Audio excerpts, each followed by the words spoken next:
Good morning, Ginge. Hey, Johnny, how are you? I'm good. You look pretty in pink. Pretty Where did in you pink. get that shirt? St. Louis Boot Camp. Wow. Isn't this beautiful? Jeez. What? How did last week go with the holidays, Thanksgiving, and everything else? With Well, certainly tempting. There's Sure. an awful lot of good food, but what I'm trying to tell myself is that normally I would just let it be a free-for-all. I would throw caution to the wind, and I would just enjoy everything and end up gaining 10 pounds or more between, say, Halloween and January 1st. yeah, So this year, I am trying very, very hard to watch what I eat, obviously, portion control and good nutrition, as well as exercising. There are mornings, especially now that it's dark in the morning and it's getting colder, Right. it's hard to get up at 5 o'clock. yeah, But it's going to make all the difference in the world for me and for the others who are coming. Even if it's a net, no loss but no gain, I'll feel as though I'm ahead of the game. Oh, absolutely. Come January 1st. Compared to what you've done in years past. Absolutely. Yeah, that's tremendous. And I'm getting so many compliments, which just keeps my motivation very high.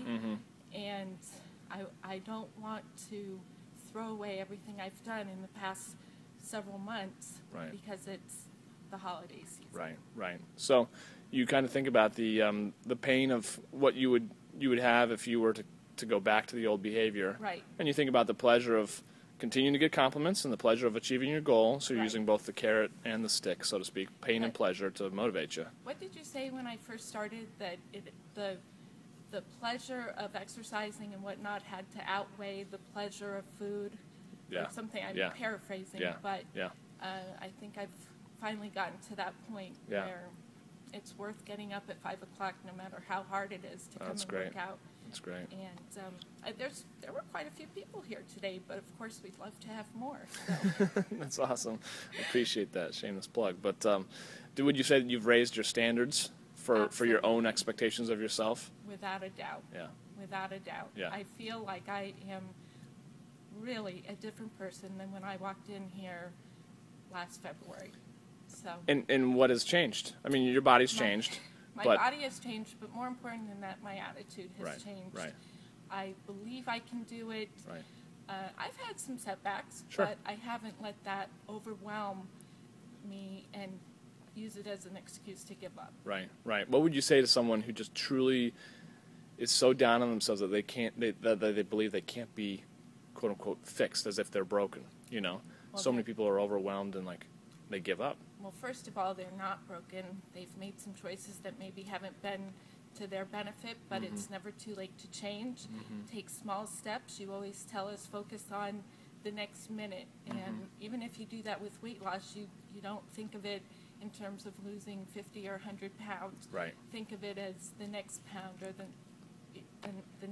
this day, work Right. on this day. Right. And you can do it People tend to forget how powerful a moment can be, right? That they could turn their life around, in a moment. and they can't do it necessarily, because they've got a pattern of behavior for years and years and years. You can't all of a sudden lose weight overnight. No. But you can change change your attitude in a moment, right? And for every triumph and celebrate every triumph, those keep adding up, and before you know it, you've changed your attitude and your heart.